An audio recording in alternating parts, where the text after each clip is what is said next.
What we're doing, ladies, is we're finding your puzzle. You have a puzzle piece. You're gonna match up with somebody, with people who have your like puzzles. That is an NPC. Go for it. It has your name written all over it.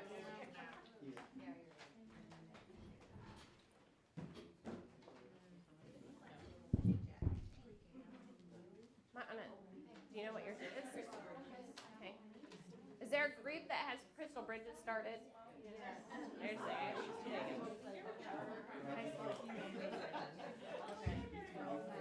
Does anybody have Old Main started? Old Main is over here too, so if you want to come join over here. Do you guys have? Yeah. Okay, and if you want to find a spot on the desk, put your picture together so you can see the whole thing. Yes. We've been waiting. Sorry. No, I'm just teasing. We just had the interviews. That bad.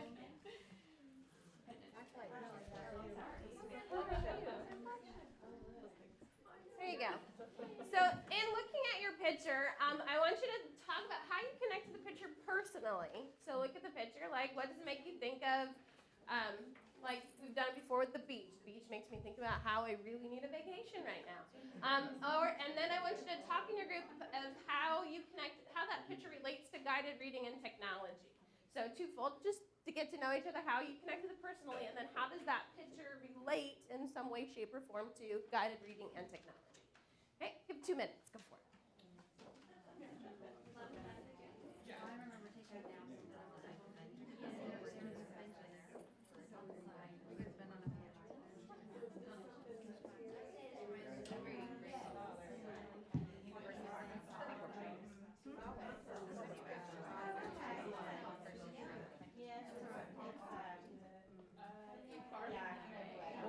Are we okay walking in front of him?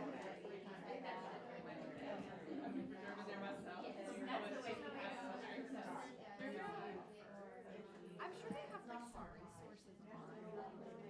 I know they've given us lesson like before PD, the offer PD referee council. Through that, but okay, we wrap you up about 1 minute.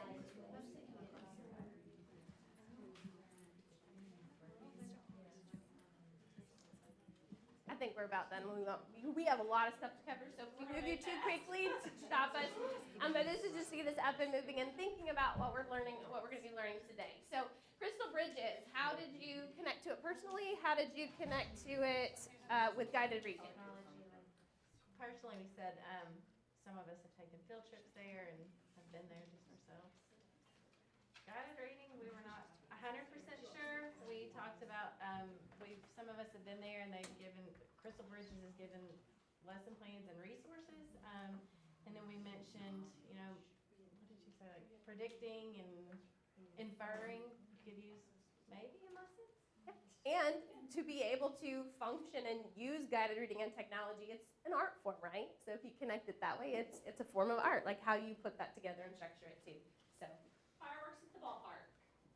Any group? I don't know if that was solo group over here.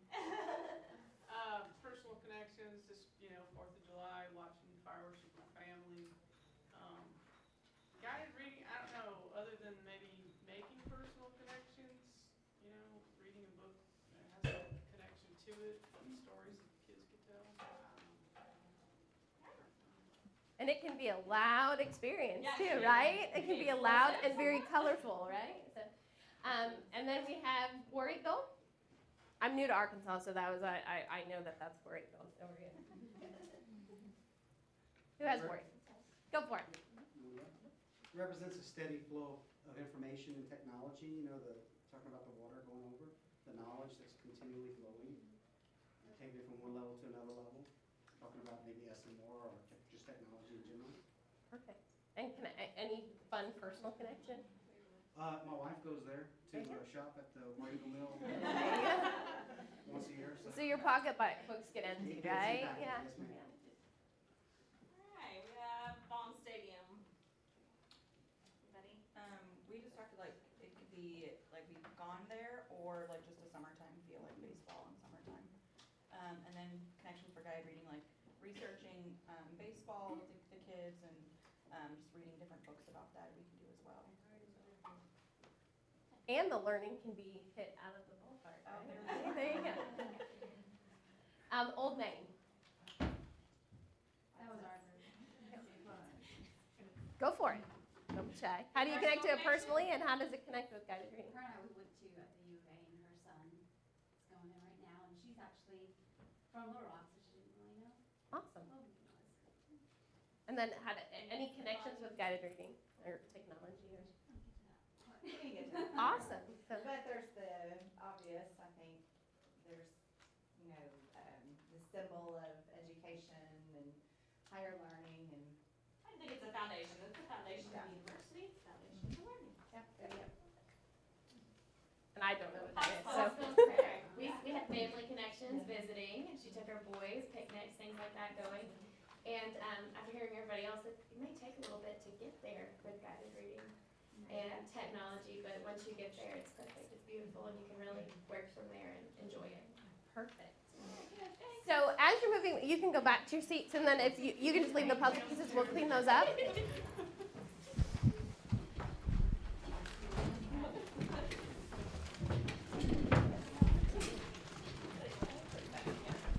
And just as we get going, you do have a slip of paper on your desk to take with you. That has the link to this Google presentation because we hid links and embedded links throughout here, like just some research behind why reading comprehension is important. So there's just resources that you don't need necessarily right now to get through this, but we just have that for you in the long run. Lots of resources at the end that we probably won't get to, but when I found something, we just linked it on the last few pages, so you'll have those links as well if you want to explore further later on. So that's what that link is for. So today our purpose is to collaboratively discuss and share resources to incorporate technology into guided reading. We'll explore apps, websites that will help you enhance those independent workstations for your kids whenever they're working on their own, on their iPads or their Chromebooks. And then we're going to share resources for reading fluency, assessment, and record keeping. And we're going to provide you some other tools to enhance reading comprehension. We're going to talk about some of them will be iMovie, TuneNew, Storyboard. That's just a little glimpse into some of the things that we've linked in there. And just to make, I mean, we all know these, but use polite technology, balance listening and speaking, and be present and positive. So, with that little strip of paper, if you have, that's what we do. Yeah, I've had it written on. If you have, what sticker? Yellow star. If you have a yellow star, you get to pick from the candy table. We're enticing. Does nobody have a yellow star? On the back? Oh, well, I've got a purple.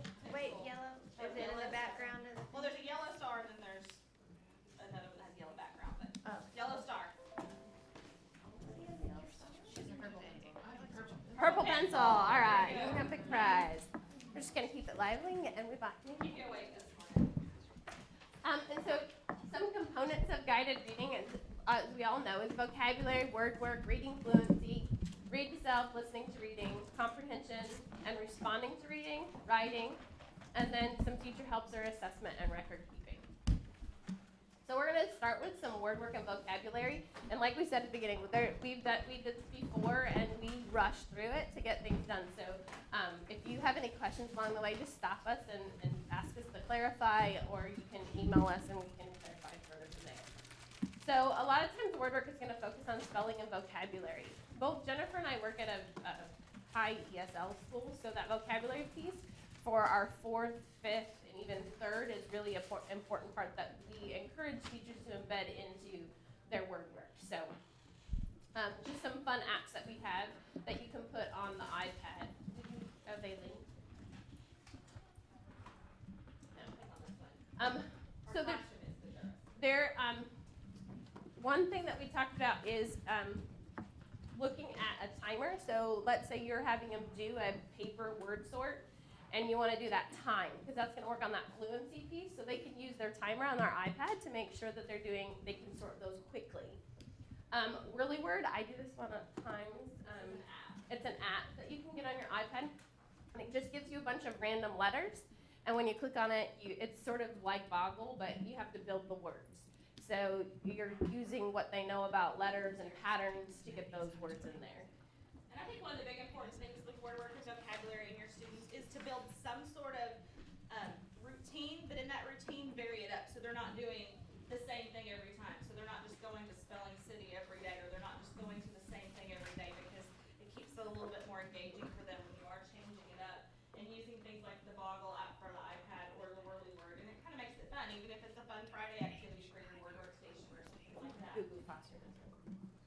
And then here's just some examples of how we did word sorts in a Google Classroom.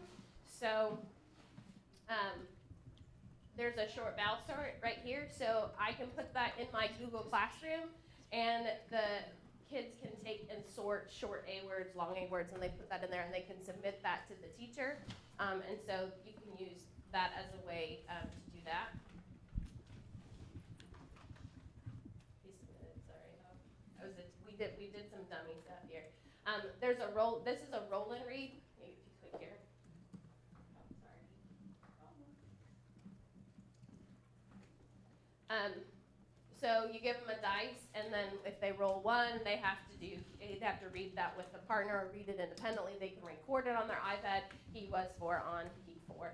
And I actually throw in for more of the elementary, I throw in 2 dice. I do 1 dice with a number and 1 with like an emoji on it. So, because they get bored with it after a while, and so we use the emoji so they read it in a sad voice. They read it in a happy voice. They read it in a grumpy voice.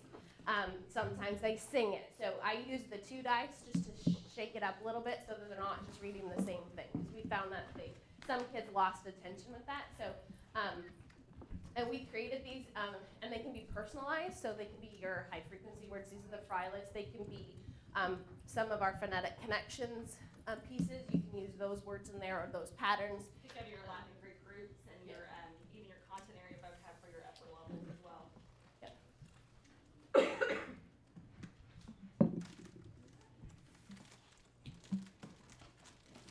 Another fun thing is to use is there's a website you can let your kids go to called Fake iPhone Text. They all love to text, and even if they don't have phones, they think that's cool, but they can work on texting back and forth through this link, and it gives them the opportunity to also practice dialogue. And so you could have them practice that. I know that comes into our standards higher in 3rd, 4th, and 5th grade to start using dialogue in their writing. So that's something they can use there as well. So use what you already have. You kind of saw that, like the roller reading, things like that. Those may be things that you could have in your centers already, but how can you take that and just step it up a notch? And either go paperless with it, where they pull that up, but yet they're still using their motor skills with the dice and with things like that, but yet use the technology to make it more efficient. So that use the timer, use things like that. I think it's very important to make sure that that technology isn't substituting the good stuff we already do, but that you're taking it and you're enhancing it. And that's kind of our focus today, is to make sure that that's what we're doing with that technology to enhance what you're doing. And so one way we, with what going off of Jennifer, because I know with some of our little babies, our kinder and 1st graders, they don't necessarily, I don't want to take away the act of physically moving or manipulating objects. So if you want to do that sort with picture cards, you can have the kids snap a picture with their iPad. And so if you have one-to-one, you might have student assigned iPads, but if you only have a set of 5 iPads, we came up with, you can click to the next slide. You can make name cards. So we did some examples of, we have Adam. And so if they're rolling the dice and they're building with magnetic letters, they can take a picture of that with their name card. And you can just make a little ring of them, keep them in your center or wherever you are, and then they just pull to their name. And then that gives you that record keeping as well, almost as good as an anecdotal record, just to show, well, this week they did 3 word sorts. Let me check those word sorts. And you don't have to do it right then, but it gives you that opportunity. If you're meeting with your group, they're not coming to you and asking you, hey, come look what I did. You have that record keeping for later with that snapshot of their photo and their work. So we just thought it's just a fun way to keep those intact. So we just did some examples, and you can do that on both your Chromebook and your iPad. So not an app, but a very simple way to use those iPads. And Chromebooks have the webcam too. They could hold it over and take a snapshot of it as well. But Read, Write, Think has wonderful interactive resources. Also, they have word sorts for Chromebooks for some of the upper levels. So you can go in there on Read, Write, Think and pull those right off. And that's linked. Anything that's that teal color is going to have the link there for you. So we don't have time to show you all of them, but they're there for you in the presentation. So we just want to give you time to sort of look somebody nearby you. Just reflect on if there's something that you really like, wow, I really like that. That's a new learning, or I need to tweak that to make it work for me. So just in 1 minute, go ahead and talk about that. Just reflect on something that you learned or an aha.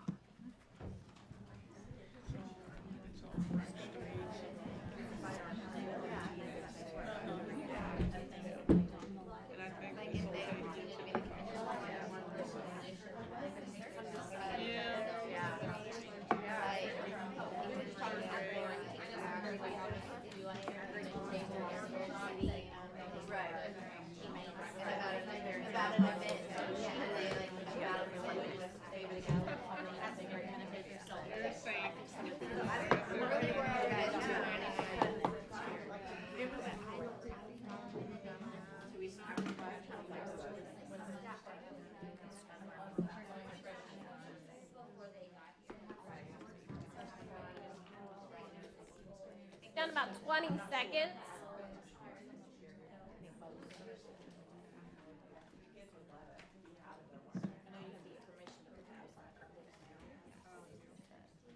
Okay, go ahead and finish up your conversation in 8, 7, 6, 5, 4, 3, 2, 1. Please not scare me. Okay. So anybody want to share out any ahas or any tweaking or no pressure? Love the emoji on the dice too to kind of keep it more interesting. There's always something you need to do to keep them engaged. So that's Yes. a lot of fun. And if you look at your little strip, if you have a yellow school bus, you are our candy prize winner. Come on, grab prize. Okay, moving on, we're gonna talk about kind of that reading time of guided reading when they're doing some of that independent reading or some of that comprehensive reading. What are we looking for? If you're looking for predictions, main idea, vocabulary, some different sites and tools you can use online for that. One thing you can do, and I'm just gonna kind of walk through here, you can find an article. And find an article from somewhere like Scholastic, Newsela, Rewrite Think has some. So what we did here is we went to Scholastic, and you can get, even if you don't subscribe to the Scholastic magazines, you can pull up their articles. And so we pulled up an article, and it's Maybe. It's coming. Everybody's using technology today. okay. So you can go on here and just select whatever article, and they'll give you like styles and things like that. And so we pulled up an article. This was back a while back, so I think we were looking at when the Paris attacks happened. And so what we did was we took that article and we just pasted it into Word Cloud Generator, and there's one that we used right here linked in there. And so then what you can do with your kids is we've taken the whole text of the article and pasted it in, but what comes out? In those Word Cloud Generators, they're going to pull out those words that happen really frequently. And so we talk about main idea. We talk about what do you think it's going to be about. Let's look at the big picture. And so we talk about what in that article is significant. What do you predict it's about? You can do the predictions. What's the main idea? Do you see any words that you're unclear? So you can go into some of that vocab preview before you even get into it. You may or may not go into the full article later, but it gives them some of those clues into that vocab and the predictions and things like that before you do the full reading. Right. This is called Ed Puzzle, and it's a new innovative site that lets you just take an idea off a video, off the web, make your edits to the portions you want, and then add notes and questions for students. So we did one that we can go through together. And so we took, last time we did this, we did it around Halloween, but this is just really funny, a video from Ellen. And we'll walk through it, and if you see here, these are where we stopped and generated questions. It's been kind of revolutionary for me. Like as a classroom teacher, I love to use video clips. And you know, videos are more powerful when you do your short clips. Like 3 minutes is key. You know, you don't want to show kids are lost in a 30-minute video, but when you show them a 3-minute video, but what this is going to do is it's going to stop us, and you actually input the questions. Even if they're higher level kids and they're watching the video in the center independently, they have to stop and answer the questions that you put in there. So you do have that pre-thought, higher order thinking question opportunity and things like that. Then when you wait for it at the end, what it gives you is it actually tallies all of your results, whether they got the question. You have feedback on what your kids did during that video. So we'll go ahead. You know, I love to scare my producer Andy because it's so much fun, it's so easy, and it turns out that he has an assistant, Jacqueline, who is just as easy to scare. So we sent both of them to Universal Studios to go through the Dracula Untold Maze. Okay, so think about a time when you were scared, but was it all in fun? So we put get married. So they have to answer before it will give them the opportunity to continue. I would like to tell you that they handled themselves with grace, composure, and dignity, but that would be a lie. Oh, Lord, watch. Hello, we're at Universal Studios Hollywood at their and you wouldn't do an Ellen video. We're just doing that for you. her as we go through some sort of Dracula maze. This is all happening for Ellen's twisted personal amusement. Okay, and you can input multiple choice questions, so that's what we did here. Do you think it was okay for someone to make someone else do something for their own personal amusement? Yes, it is, or no way, that's just me. And so then they select their answer there.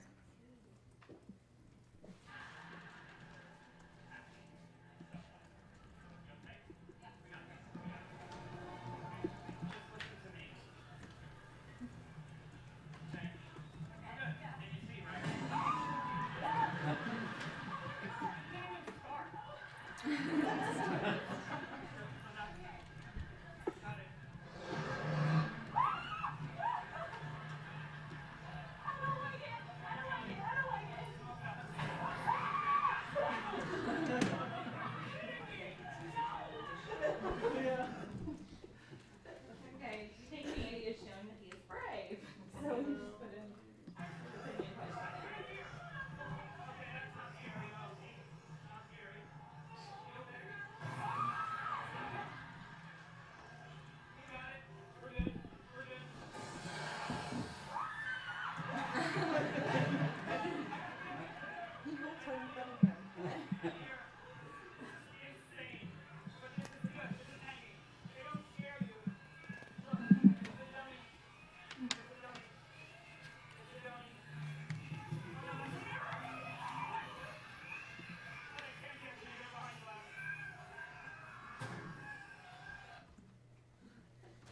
And then what you think is behind glass.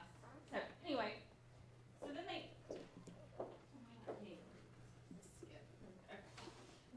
But your students can then submit that, and then if we.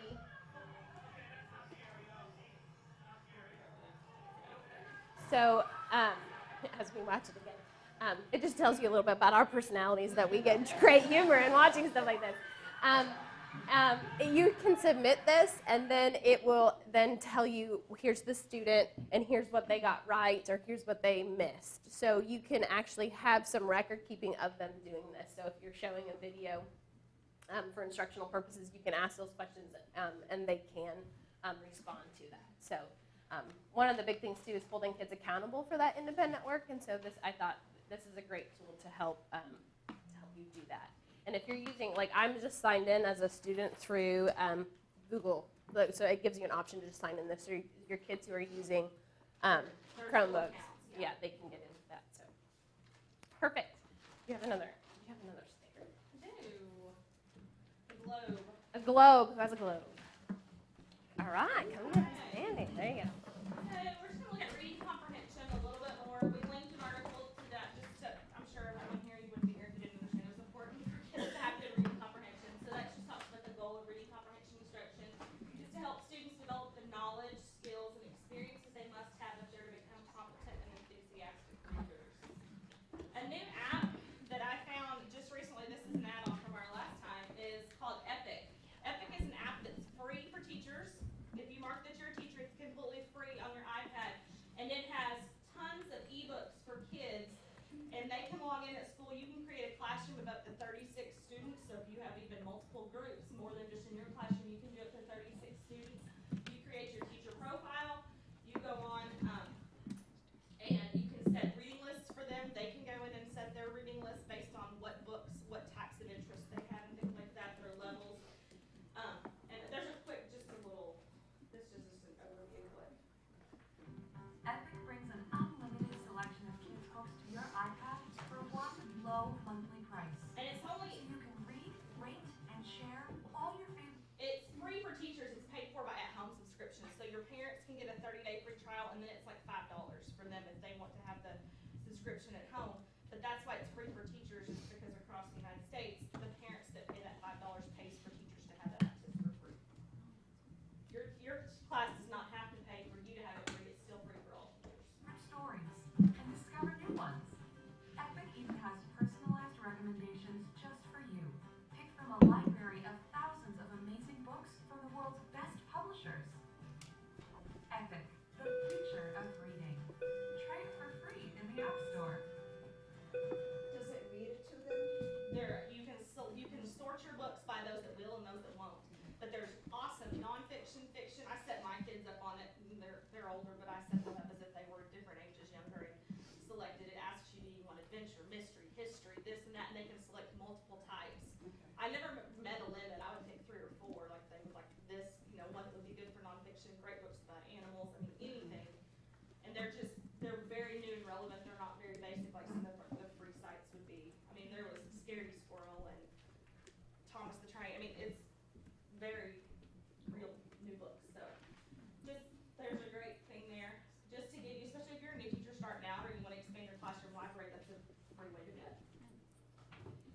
And so just some ways to get kids to respond to reading. I know that's one thing when we look at, keeping kids engaged and accountable during that time, is we just gave you, there's some storyboards that they actually put out, they plan out the story or recap the story. And then if they have the iPads, they can use the iMovie. And make a movie out of that. And even prior to that, you can go in and pull from Oh, yeah. this link right here. I'm not gonna click to it because we'll run out of time, but it gives you PDFs for all of the different trailers that iMovie has to offer so that your kids are planning it out on paper before they get into the computer and start just diving in and just selecting fun stuff. They have to purposefully plan out what's gonna go in my iMovie. I'm gonna talk about the characters, the setting, that sort of thing in the story. So we have a little wonderful And like I said, second grade they're only example. literally 2 minutes long.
So, and that, my son did that for his book report project, and he did it all on his own. So I need a picture of the setting, okay? So we found a map of Wyoming, and so he just went in and took those screenshots, and then you just embedded in there with the planner.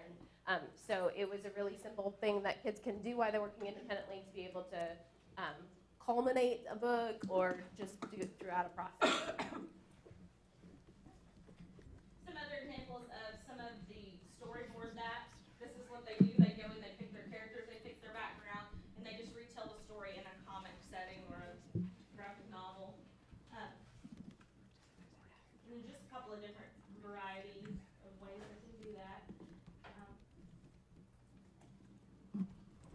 This is something that some of our third grade teachers actually pulled this from one of our third grade teachers. They did this through Google Classroom for their kids. Whenever their kids would read with their guided reading group, they would have to go back and respond in Google Classroom at their seat. So they would type in the title of the book, and the teacher would put in these questions, and then the student would have to go in and not only answer it, but find a picture. So they're going on and they're finding images to illustrate what that meant to them in their reading response. So another great way to put some of those documents into Google Classroom. They go in, they answer, they submit it back to her. She would actually go in, respond to theirs, and you can resubmit it back to the students, and then they see. So you're conversing, but it's another way you can do some of that assessment, some of that thing at a different time if you're running out of time stretched during that guided reading time. And then just we want to assure some accountability for listening to reading. So when we're listening to kids, as an instructional facilitator, sometimes I see lots of kids listening to lots of different books. But how do I make sure that they're really paying attention to what they're reading, understanding what they're reading, and holding those students accountable? And so using these strategies to get them to have some comprehension, answering questions. Some of our teachers use Reading A to Z, which is great because it has some of those questions built in. But when we're using things like Storyline Online, or there's another one I can't think of right off the top of my head, but what are they doing to make sure that they're not just listening, but having it on and really paying attention to everything else that's going on? So just keeping that in our mind to keep that accountability piece for that guided reading listening station or something like that. Another thing that I've seen done in first grade classrooms is they had styluses so that we're still keeping that fine motor skills, and they were responding in like a whiteboard app on the iPad and then screenshotting it. So they had to write their sentence with a stylus that was kid appropriate, and then that's keeping them using the technology but keeping that fine motor skills like we would do with paper and pencil before, but you can still use your technology through some of those free whiteboard apps and things like that that are fun. So they can change the color and change things like that. All right, so, and then a lot of times we while kids are reading independently or reading to somebody else, they're working on their fluency. And so these are just some apps that we can use to just check that. So this is Fluency Tutor. You can go on and you can record your voice, and then they can submit that to the teacher. And So it's a Google app, so on your Chromebooks, they can go right into that. It's a free download in the Google apps through your Chromebooks. Fluency Tutor actually now has a crossover. It works with Google Classroom very seamlessly. So you can go in, the kids can read, record, and send it to their teacher. So you can hear them reading even when they're not with you. So Fluency Tutors is great. I haven't done as much with it as I would like to. We played with it some, but I do know I've had a couple of teachers play with it just a little bit. Raz Kids, some people use that, but that costs money. So if you have that subscription, great. But if you don't, this is a good different free thing for you to do. And then also Audio Boom is another app that you can use to record some fluency. And then this is just some ways to make sure that kids are being evaluating their own reading. So when they go back and they listen to themselves read, they can rate, like, how was my accuracy? Did I mess up? Or I missed that word, I didn't know that word. So this is just a way to have students self-evaluate. And then as we're looking through tests, this is also one way that it's going to help support you as a professional when looking at And that self-evaluative piece is always kind of tricky to make sure that you're having your kids self-evaluate. And one thing that I used to do in, I would have, it was before we had technology. I know I look too young to have been teaching that long ago. But they would record all of their books and their reading to someone. They would read to the computer, and we taught them how to save it to a file. And then at the end of the school year, we burned all those to a disk. And they were able to take that. That was their Mother's Day present to their mom, is having them read all these books. And so they had a set number of books, and they could re-record and do that. But at the end, they picked 3 of their best reads, and we did that. So we did that as sort of a gift to parents at the end. If you have that partner reading thing set up where they're used to reading with a partner, their iPad can be their partner that day, or partner spot or something like that, and they can record that way too. And I used to do mystery readers as well. So I might go and find our PE teacher, our SRO, and have them read a story and have the kids listen and then rate. So you can do mystery, like who's going to figure out the mystery reader. Those are all kind of fun ways to get kids involved in reading. So, all right, time to process again, because we don't want to throw too much at you. So you can do it individually or as a group. Go ahead and get out and let's tweet or Facebook or hashtag it. Something that, it doesn't have to be over what we just talked about, something thus far that you've learned or found interesting. And as we're doing that, the next, where's the sticker person? Let's do Friday. Let's do Schoolhouse. So if you have a schoolhouse while you're tweeting or hashtagging, you can come up and grab does anybody have a schoolhouse? Or you just don't want the calories, so. Our yellow stars are something. Oh, your yellow star. Oh, no, you can have, which one you want, Debbie? Oh, hot tamales. Tamales. Yeah. Good choice, good choice. I'm ashamed. All right.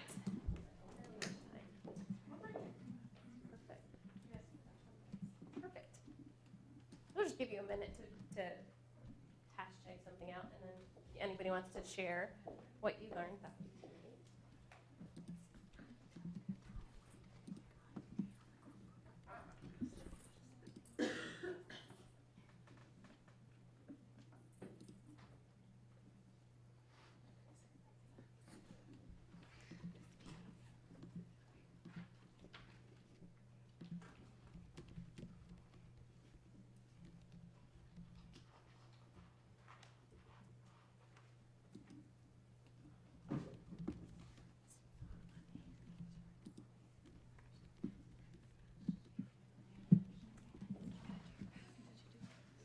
All right, if you want to finish up, anybody want to share what you hashtag?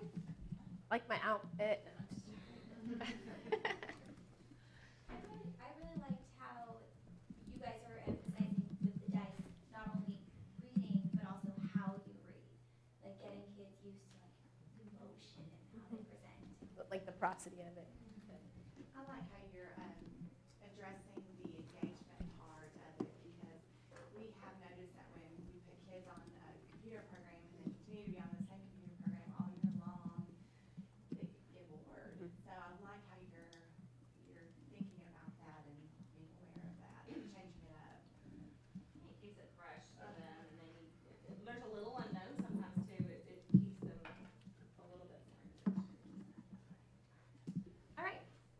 on to writing. And sometimes when we have kids work independently, they're working on the task of writing. So it's going to help our students hone in on his or her skills as a writer and their knowledge of words. So students who have a purpose and care about their writing and the people who will read it. So students can use technology to increase engagement and creativity. This is a web link. It's called GigaPan. I don't know. So GigaPan, what it is, you can type a current event, like we can type New York City. We typed in Razorback Stadium was in the picture. So what you do, and it gives you a big pan of what's actually happening at that time. And so kids can scroll, they can zoom in, zoom out. One that I did was the presidential inauguration, and you can actually look at people's faces. Like some were really shocked and some were really surprised. So you can zoom in, zoom out. You can do the beach. So you talk about a setting, or if you can pull it into your science and social studies. You can talk about, the kids can then use that as an idea generator. What's happening here? Find one person that's feeling sad. Why are they feeling sad? Tell me 3 things about the picture. So all of that you can do with GigaPan. So as a teacher, you can put that, on a Chromebook. You can send them a link. You can put it on an iPad, and you can just scroll and look, and they can just use that as a reflection piece for the writing. And sometimes that writing time is not all about putting a complete piece of writing down or working on a piece of writing, but if you're working on details, it's a great way for them to add in those details, add in those emotions, add in those things that sometimes we need those little mini lessons. So just little short writes to get kids thinking and then applying those skills. Another thing we have is this Doc Story Builder.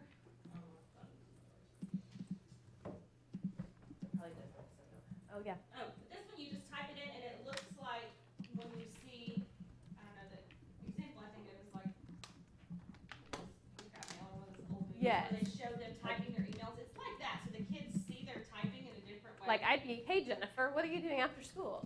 And then I'd have to take the role of Jennifer. I'm going out to the mall today. What are you going to buy? So they're having to have a dialogue between 2 people, and it does look like you've got mail. Like so they're typing it in there.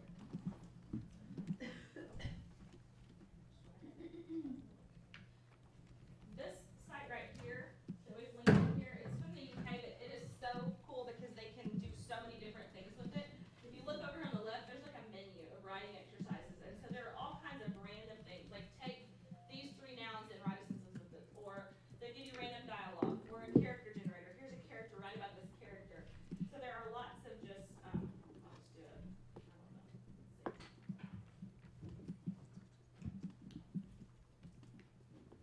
So the character is a young woman in her late teens who's very foolish. She comes from a comfortable background, lives in an apartment, and tends to have difficulty saying no. So for some of your upper grade, 3rd, 4th, maybe 4th and 5th grade especially, they can take this, generate a new character, and then write something that character does. I mean, it could be a quick 3 things she does, or it could be a paragraph about her day, or how did her day start today, something like that. Or even if you get stuck as a teacher, like we've always writing about the same thing, I need something different. You can take this and use that as an idea generator for you as a teacher as well. So this was generate the first line. So it's just lots, and it's unending. It just goes on and on and on. I've played with lots of different ones just because there's so many options when you run out of things. So you can go on here and it gives you what locations, city park. in the evening, there's hail bouncing on the ground, and there's a restless still of the place. So it gives you a lot of that. I know I'm not super creative when it comes to writing as a teacher, so I like this to back up where I don't have to come up with that stuff myself. Oh, my computer with all the tabs open. All the tabs open. And this right down here, I think this was, It has a link on it. Looks like read, write, think. yeah, it's Yes, for you're your right. thing. It's kind of like the refrigerator poetry.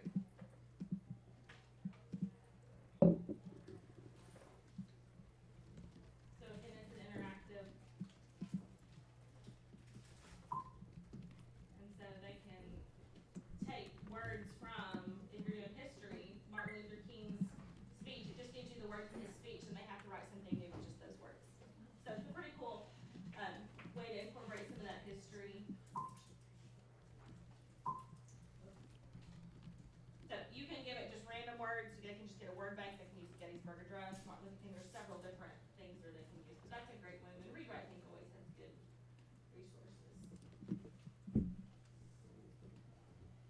And this is Power My Learning. And it has taken all kinds of apps and resources, and it's vetted it through their system to make sure that it's valid. Because sometimes that's really hard to find things that are, like I might find a kindergarten app and I think it's really great because we're popping bubbles to find words, but when you look at it, it's the same words over and over again, so we're really not progressing along the way. So they've taken these pieces or these apps and these resources for teachers and they've put it into where you can search for certain things and you can have a sense of, okay, this is going to be okay. I mean, I always, as a teacher, always still vet it through what what it is, but you have people that have looked at it. And it's pretty reputable because it's the Gates Foundation, Kellogg Foundation. There's some pretty big benefactors behind it. So I feel like they've gone through sites like PBS, Discovery, National Geographic. I know sometimes we use things like Starfall. Some of those sites popped up on there. Scholastic. They use it very in depth. When you read the research behind it, their review process and the way they vetted those websites is very thorough. So And you could look at incorporating your science and social studies and literacy all together through these apps. So you can look, I need a science app, or I need word patterns. All of that, you can literally say, here's what I want, and it gives you a menu of options to choose And you create from. your class in there just like that, and you can kind of limit your kids to what they're going to get into. And it, like I said, this is guided reading, but it has science, social studies, math, it has language, it has lots of different things in there. So I encourage you just to get in there. It's very, it's a good summer project to kind of see what all's in there because it's pretty incredible. And the resource we stole, we borrowed it from someone else out there in the land, and I think we gave them credit somewhere back in there. But it is an editable Google Doc, so we popped it in here for you. But it gives you how to create kind of that literacy menu for your guided reading station. So maybe you take those icons that your littles are going to be using on their iPad and plug that into their menu so they can easily find it, even if they're not reading yet what they need to do. And one thing we wanted to emphasize on this is that we have to be, as teachers, be aware that technology is changing and how that, we have to look at technology to see how it's impacting our kids and their learning. So, and then as teachers, we have to change that technology in order to meet those needs. So one example is Spelling City. Sometimes they're just doing the same thing over and over again. So as a teacher, I have to say, is that working? It may work for Jennifer because she may need to see it over and over again, but it may just, I'm bored to death because I'm doing the same thing over and over again. So just like we differentiate with our instruction, we have to differentiate with our technology. And we have to use that, assess that technology along the way to make sure that, okay, it's working or it's not working, and it's not just something that they're doing to keep them busy while I'm doing guided reading. Is it really impacting? And if it's not impacting, how can I shift that? And so that's, I think, the important piece of the Google Doc for you to, and I think when you clicked on it, you added some things, I think, to that, Jennifer. We highlighted some pieces in it.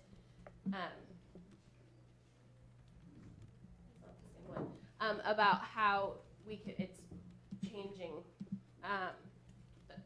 We'll find it and we'll put it on there for you, but we went through and highlighted specific key things in there about how you can use this to assess, are they doing it, is this technology tool helping academic improvement? So.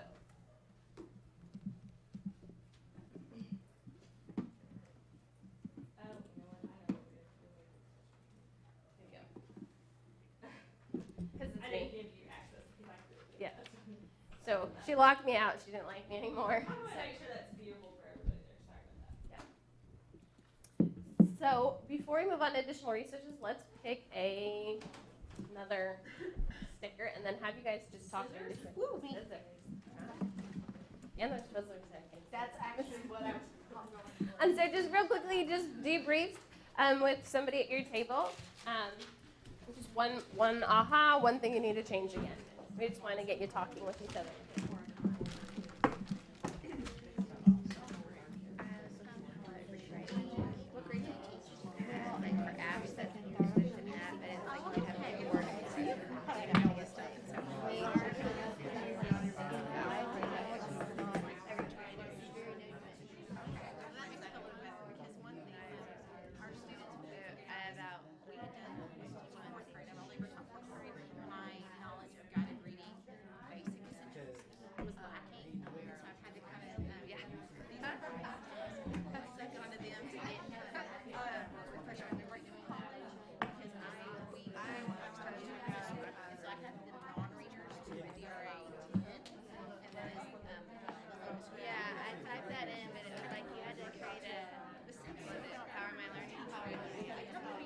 subscribe bills as far as just like. And I had four, yes ma'am, I had, you gotta sign up, and then beginning of September from Marshall College, so, yeah, we are on that school, but it'll make me, I think we're like half better, things like things easier, but we are intent, like, there's something I was doing for them, I really just now, you know, issue, hindsight's 20/20, but now I know I can do some of these things, that would still be. All right, let's go ahead and wrap it up in 10, 9, 8, 7, 6, 5, 4, 3, 2, 1.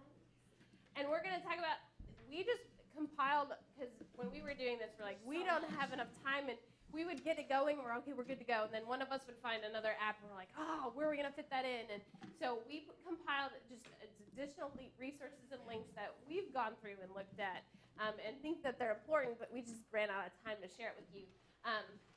This is the Rubistar to create your rubrics. Very easy. There's a lot of them on there for you, but you can just create what do you want to create a rubric for. If it's for writing, if it's for reading, you know, work skills, you can do it together with your class, and then again, that brings in that self-assessment piece for tests when they're helping you build that assessment rubric.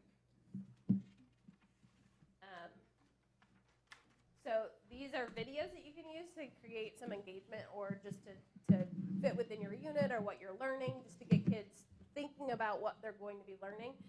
So TeacherTube, National Geographic, there's some, the explorer.org is a live animal cam, so you can have the kids write, and I know they have the eaglets that are born, they were there, and you can watch them progress over time, see how they changed, and then This one is really good, the Neo K-12, it's already broken down by grade and subject areas. You can go in and find either phonics videos, science videos, fractions, whatever you're looking for, even if it doesn't have to do with reading. You can go in and take those videos, plug them into your ed puzzle, and incorporate some questions. So just don't ever forget that accountability piece with those sometimes. And research does show, I said 3 minutes earlier, but less than 7 minutes is your key time. So when we're showing a 20 or 30-minute video, are our kids engaged past that 7-minute kind of sweet spot? So let's keep that in mind on those videos, and then you can use those tools to help you crop those down to the piece that you're really wanting to get. and then the next one is, it's like arcade games. So you can pick, so they look like arcade games, so they work really well with kids being engaged. So kids who are finishing early, or if your kids need a brain break and you don't want to go noodle, you can do a class game on here.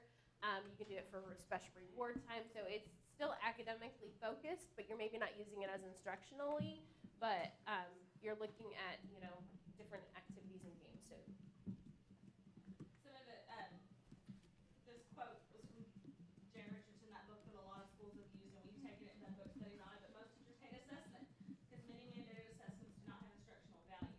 Assessment's paramount, however, to delivering effective guided reading instruction. So you have to keep that assessment piece as a teacher, and I'm sure you all know that, but Google Forms is a great way. We didn't go into Google Forms a lot, because I think there's a whole session on Google Forms, but using Google Forms in your guided reading, we have teachers that have done it. You can create forms so that you just go in and do your anecdotal records right in there. So when a new child comes to you to do your, whatever you're doing, running record or whatever, you can just type in their stuff, and it all exports it to a spreadsheet for you. So you have all of your stuff in one place at the end. So Forms is not just a great survey place, but it's a great record-keeping place for you as well. and then these are just some resources that we've used when, like, if you just need some of the meat, the nuts and bolts or the meat of guided reading, those are just some of those professional development resources that we used in our thinking and our planning behind what are the essential components of guided reading. So those are there. And then a couple of extra things I threw in here at the end, just a couple of good ones. This right here is a teacher who, and some of you may have followed her, she does presentations all over the place, but it's called I Teach with iPad. She's a kindergarten teacher, and she uses iPads in her classroom, and she has some great ideas. You'll see some of what we brought out that we probably pulled from there, but it's just a very well professional written, it's a blog, but it's a very good one. This is a PDF, and I'll show you this one. This one was a good document you could pull up if you're just looking at what, it's the must-have iPad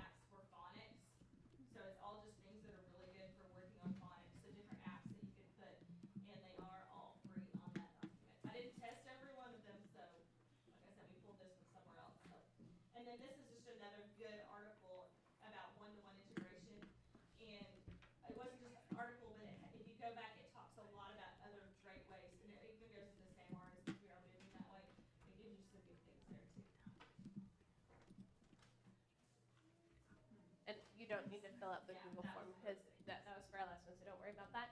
If you have any questions or if there's something in there that you find that doesn't work that you want, or if you had a question about something that maybe we breezed over too quickly, you can email either one of us, J. Fairchild and J. Oesterle. Any questions? Okay, we have 1, 2, 3, 4, 5 pieces of candy left. I have a blue thumbtack. Blue thumbtack. Anybody have a blue thumbtack?